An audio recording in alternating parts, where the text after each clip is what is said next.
నమస్తే, welcome to our channel. నేను సౌజన్య. ప్రకాశం జిల్లా మేదరమెట్లో జరగాల్సినటువంటి సిద్ధం సభ పోస్ట్ పోన్ అయింది. ఆల్ ఆఫ్ సడన్గా సీఎం జగన్మోహన్ రెడ్డి ఢిల్లీ పయనమయ్యారు. ఎందుకు, ఏం జరుగుండొచ్చు? ఈ అంశానికి సంబంధించి మనతో మాట్లాడడానికి, వారి విశ్లేషణని మనతో పంచుకోవడానికి ఈరోజు మనతో పాటు ఉన్నారు senior journalist, senior political analyst CS Rao garu ఉన్నారు. వారితో మాట్లాడదాం. నమస్తే అండి. నమస్తే సౌజన్య. రాబోయేటువంటి ఎన్నికలకు సంబంధించి ఆంధ్రప్రదేశ్లో సీఎం జగన్మోహన్ రెడ్డి చాలా దూసుకుని వెళ్తున్నారనే చెప్పుకోవాలి సిద్ధం సభలతో. కానీ సిద్ధం సభకి బ్రేక్ పడినట్టు చెప్తున్నారు. ప్రకాశం జిల్లా మేదరమెట్లో జరగాల్సినటువంటి సభ పోస్ట్ పోన్ అయింది. ఎందుకు అని అంటే సీఎం జగన్మోహన్ రెడ్డి ఢిల్లీ పయనమయ్యారు. సో అందుకోసమే పోస్ట్ పోన్ అయింది. అక్కడి నుంచి తిరిగి వచ్చిన తర్వాత ఏ రోజన్నా జరగచ్చు అని. ఎందుకు ఆల్ ఆఫ్ సడన్గా ఢిల్లీ పయనం అవ్వాల్సి వచ్చింది జగన్మోహన్ రెడ్డి? సో ఆయన ఢిల్లీ పయనం అవుతున్నారని అంటే వెంటనే గుర్తొచ్చేదండి రాష్ట్రానికి సంబంధించిన అంశాలా లేదంటే ఇతరతర అంశాలా? డెఫినెట్గా రాష్ట్రానికి సంబంధించింది అయితే కాదు, అది మాత్రం క్లారిటీ ఉంది, జనాలకు క్లారిటీ ఉంది, విశ్లేషణ చేసుకునేటువంటి వాళ్ళకి కూడా క్లారిటీ ఉంది. ఎప్పుడు జగన్మోహన్ రెడ్డి ఢిల్లీ పయనం అవుతున్నాడు అనగానే ఇమీడియట్గా గుర్తొచ్చేది ఏంటంటే Vivekananda Reddy murder case, Kavitha liquor case, Jaganmohan Reddy bail రద్దు. ఇవే కదా గుర్తొచ్చేది, సహజంగా గుర్తొచ్చేది ఇవే. వీటి కోసమే మాట్లాడుకోవడానికి వెళ్తున్నారు అనేది సహజంగా వచ్చేటువంటి ఒపీనియన్. కారణం ఏంటంటే ఆ కేసు రిలేటెడ్ ఉన్నారు కాబట్టి, వాళ్ళు ఉన్నారు కాబట్టి. ఇప్పుడు జగన్మోహన్ రెడ్డి 10 ఏళ్ళకు పైగా బెయిల్ మీద ఉన్నారు ఆయన. సో 10 ఏళ్ళకు పైగా బెయిల్ మీద ఉన్నటువంటి సీఎం ఎవ్వరూ లేరు నాకు తెలిసి, ఈ ప్రపంచంలోనే ఉండరు, దేశంలోనే కాదు ప్రపంచంలోనే 10 ఏళ్ళకు పైగా బెయిల్ మీద ఉన్నటువంటి వాళ్ళు ఎవరు లేదు సీఎం హోదాలో. పైగా సీఎం 5 సంవత్సరాల నుంచి, గత 4.5 సంవత్సరాల నుంచి సీఎంగా ఉన్నారు ఆయన. అయినా బెయిల్ మీద ఉన్నారు ఆయన. సో ఈ బెయిల్ రద్దు అయితే ఇమీడియట్గా జైల్లో బాల్ చేస్తుంది. ఆ బెయిల్ రద్దు కాకుండా చేసుకునేందుకు సిబిఐని లేకపోతే ఈడీని కొంచెం అలా హోల్డ్ చేయడానికి కేంద్ర ప్రభుత్వంలో ఉన్న పెద్దల సహాయ సహకారాలు తీసుకోవడానికి ఎప్పటికప్పుడు వెళ్తుంటారు అనేది ఒకటి వినిపిస్తూ ఉంటుంది ఎప్పుడు ఆయన ఢిల్లీ పైన అయినా కానీ. ఇక రెండోది ఏంటంటే బాబాయ్ మర్డర్ కేసు. బాబాయ్ మర్డర్ కేసు సంబంధించి ఆల్రెడీ మంగళవారం రోజు నిన్న అవినాష్ రెడ్డి అటెండ్ అయ్యారు, వాళ్ళ తండ్రి భాస్కర్ రెడ్డి కూడా కోర్టులో హాజరయ్యారు. తర్వాత దస్తగిరి ఇప్పుడు వాంగ్మూలం ఆల్రెడీ దస్తగిరి అప్రూవర్గా మారారు. అప్రూవర్గా మారినటువంటి దస్తగిరిని ఈ మధ్యకాలంలో కడప జైల్లో పెడితే కడప జైలుకి వెళ్ళి నీకు 20 కోట్లు ఇస్తాము, నిన్ను సిబిఐ అధికారి రామ్ సింగ్ భయపించి నిన్ను అప్రూవర్గా మార్చాడని చెప్పు కోర్టులో అని చెప్పి నీకు 20 కోట్లు ఇమీడియట్గా ఇస్తాం, తర్వాత పెద్ద మొత్తంలో అని చెప్పి ఆ డాక్టర్ చైతన్య రెడ్డి ఆఫర్ చేశాడని చెప్పి దస్తగిరే చెప్పాడు. చెప్పడంతో పాటు ఆయన కార్ డ్రైవర్ ఎవరికి, వివేకానంద రెడ్డి కార్ డ్రైవర్ కాబట్టి ఆయన ఏంటి, నీ ఖచ్చితంగా నిజాలు బయట పెట్టాల్సిందే, నిజం బయట రావాల్సిందే. కాబట్టి ఈ వివేకానంద మర్డర్ కేసుని ప్రధాన అంశంగా తీసుకొని నేను జగన్మోహన్ రెడ్డి మీద పులివెందుల్లోనే పోటీ చేస్తానని నిన్న ఆ దస్తగిరి శపథం చేశాడు. షేక్ దస్తగిరి శపథం చేయడంతో పాటు ఇప్పుడు చాలా దూకుడుగా ఈ అంశం వెళ్తూ ఉంది. ఇంకొకవైపు సుప్రీంకోర్టులో ఉంది, డాక్టర్ సునీతారెడ్డి వేశారు. సో దాని విచారణ కూడా చాలా వేగంగా జరుగుతూ ఉంది.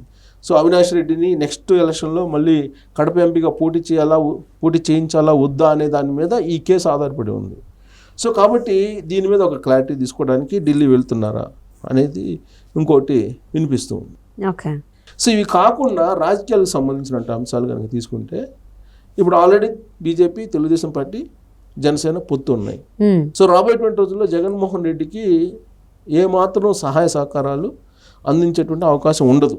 ఒకవేళ తెలుగుదేశం పార్టీ కనుక ఎన్డీఏలో భాగస్వామ్యం అయితే, భాగస్వామ్యం అయినప్పుడు భాగస్వామ్య పార్టీలు కాదని వ్యతిరేక పార్టీకి మద్దతు ఇచ్చేటువంటి అవకాశం లేదు. కాబట్టి ఒకవేళ ఈ పొత్తుని ఆపేయండి, పొత్తును వద్దు అని చెప్పే ప్రయత్నం గతంలో ఇటీవల కాలంలో ఢిల్లీ వెళ్ళిన సందర్భంగానే ప్రయత్నం చేశాడు నరేంద్ర మోడీ దగ్గర. కానీ నరేంద్ర మోడీ అలాంటి అవకాశం ఇవ్వలేదు అనేది వచ్చినటువంటి న్యూస్. అమిత్ షా అసలు అపాయింట్మెంటే ఇవ్వలేదు. సో ఇప్పుడు ఆయన ఢిల్లీ వెళ్ళటానికి గత 2 వారాల నుంచి ప్రయత్నం చేస్తున్నాడు అపాయింట్మెంట్ కోసం. గత 2 వారాల నుంచి ప్రయత్నం చేస్తున్నాడు. ఆయన అపాయింట్మెంట్ లేకపోతే వెళ్ళిపోతారు కదా జగన్మోహన్ రెడ్డి. కానీ లాస్ట్ టైం అపాయింట్మెంట్ ఇవ్వకుండా వెనక్కి వస్తే డ్యామేజ్ అయ్యారు కదా. అందుకని అపాయింట్మెంట్ అయిపోయిన తర్వాత వెళ్దామనే ఆలోచనతో ఆయన గత 2 వారాల నుంచి అపాయింట్మెంట్ కోసం ప్రయత్నం చేస్తూనే ఉన్నారు. కానీ ఇంతవరకు అపాయింట్మెంట్ అయితే లభించలేదు. కానీ ఏ రోజైనా అపాయింట్మెంట్ ఉండేటువంటి అవకాశం ఉంది, అది 2-3 తేదీల్లో ఉండేటువంటి అవకాశం ఉందని చెప్పి టెంటేటివ్గా ఆయనకు ఉండేటువంటి అక్కడ లైజనింగ్ ఆఫీసర్స్ ఎవరైతే ఉన్నారో వాళ్ళు చెప్పారని చెప్పి ఈ సిద్ధం సభను వాయిదా వేసుకున్నారు. సిద్ధం సభ ప్రకాశం జిల్లా మేదరమెట్లో 3వ తారీఖు జరగాలి. సో అక్కడి నుంచి ఢిల్లీ నుంచి ఒకవేళ అపాయింట్మెంట్ లభిస్తుందేమో ఈ తేదీల్లో అని చెప్పి పిఎంఓ ఆఫీసు చెప్పారని చెప్పి అప్పటికప్పుడు సడన్గా రద్దు చేసుకుంటే బాగుండదేమో అని చెప్పి ముందుగానే రద్దు చేసుకుని 10వ తారీఖు పెట్టుకున్నారు. సో ఎందుకు ఈ 1, 2 తారీఖులు 3 తారీఖుల్లోనే ఢిల్లీకి వెళ్ళాలనుకున్నారు అని అంటే 2 కేసులు అయిపోయినాయి. 3వ కేసు ఏంటి? Liquor scam, Delhi liquor scam. ఈ ఢిల్లీ లిక్కర్ స్కామ్లో సౌత్ హెడ్గా ఎవరున్నారు? కవిత ఉన్నారనేది ఈడీ చెప్తుంది, మనం చెప్పడం కాదు. సిబిఐ నోటీసులు ఇచ్చింది కవితకి. సిబిఐ విచారణకు హాజరు కమ్మని చెప్పి నోటీసులు ఇస్తే నేను రాలేను, నేను లోక్సభ ఎన్నికల్లో బిజీగా ఉన్నానని చెప్పి ఈమె ఒక లెటర్ రాసింది. సో ఇవాళ సుప్రీంకోర్టులో ఈడీకి సంబంధించినటువంటి సమన్లు దాన్ని సవాల్ చేస్తూ ఆవిడ ఒక పిటిషన్ వేశారు. లేడీస్ని విచారించేటప్పుడు కొన్ని నియమ నిబంధనలు పాటించాలి, కొన్ని వెసులుబాట్లు కల్పించాలి అనేటువంటి ఒక ఆప్షన్ తీసుకొని దాని మీద సుప్రీంకోర్టులకి పిటిషన్ వేయడం జరిగింది కవిత. ఎప్పుడు 2 సార్లు ఈడీ పిలిచి అర్ధరాత్రి వరకు విచారణ చేసిన సందర్భంగా అర్ధరాత్రి వేళల్లో మహిళల్ని పిలిచి విచారిస్తున్నారని చెప్పి దాని మీద సవాల్ చేసి పిటిషన్ వేసింది. ఆ పిటిషన్ విచారణ ఇవాళ వస్తుంది, 28వ తారీఖు ఇవాళ విచారణకు వస్తుంది సుప్రీంకోర్టులో. ఒకవేళ సుప్రీంకోర్టు కనుక అలాంటి వెసులుబాట్లు ఇవ్వాల్సిన అవసరం లేదు, మీరు విచారించండి, గో హెడ్ అని చెప్పి కనుక ఈడీకి సిబిఐకి కనుక గ్రీన్ సిగ్నల్ ఇస్తే ఇమీడియట్గా కవితని విచారించడానికి రెడీ అవుతాయి కేంద్ర దర్యాప్తు సంస్థలు. అప్పుడు ఏం చేయాలి అనే దాని మీద మాట్లాడేందుకు కూడా జగన్మోహన్ రెడ్డి ఢిల్లీ వెళ్తున్నారు అనేది ఇంకోటి వినిపిస్తుంది. ఎందుకు ఈ కేసుకి జగన్మోహన్ రెడ్డి సంబంధం ఏంటి అసలు అని అంటే, తెలంగాణ మాజీ ముఖ్యమంత్రిగా ఉన్న కేసీఆర్ అలాగే జగన్మోహన్ రెడ్డి ఇద్దరు వేరు కాదు, ఒకటే. కేసుల విషయంలో కానీ రాజకీయాల విషయంలో కానీ వాళ్ళు ఒకటే.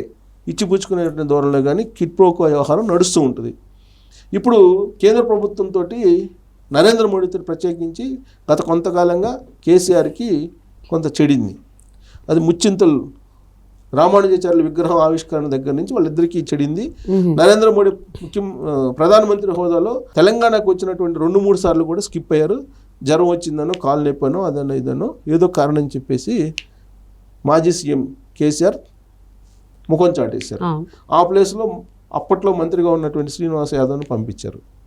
దాన్ని దృష్టిలో పెట్టుకున్నటువంటి నరేంద్ర మోడీ ఇప్పుడు ఎలాంటి సహాయ సహకారాలు అందించేటువంటి అవకాశం లేదు. కాబట్టి జగన్మోహన్ రెడ్డిని పంపించడం ద్వారా లైజనింగ్ చేసి కవితను కాపాడుకోవాలనే ప్రయత్నం కేసీఆర్ చేస్తున్నారు అనేది ఒకటి వినిపిస్తూ ఉంటుంది ఎప్పుడు ఢిల్లీ పయనం అయినప్పటికి కూడా జగన్మోహన్ రెడ్డి.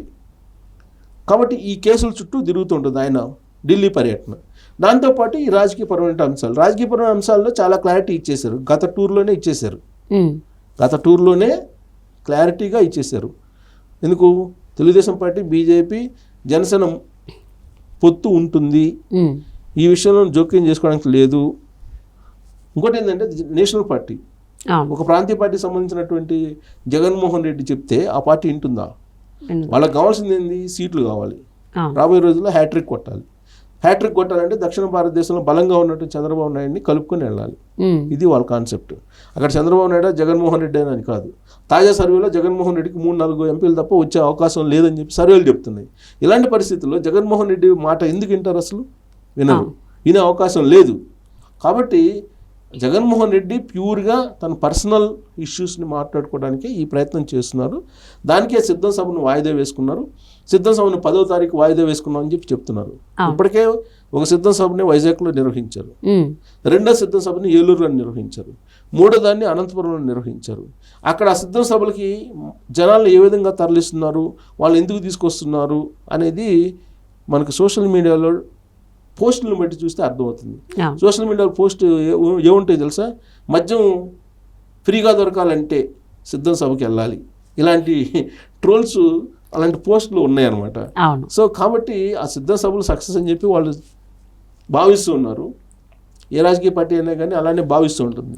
బల నిరూపణతోటి ప్రజలను తరలించేసి అంగన్వాడీల్ని బలంత పెట్టి, వాలంటీర్లను బలంత పెట్టి, వాలంటీర్లు లబ్ధిదారులను బలంత పెట్టి తీసుకొస్తున్నారు సభలకి.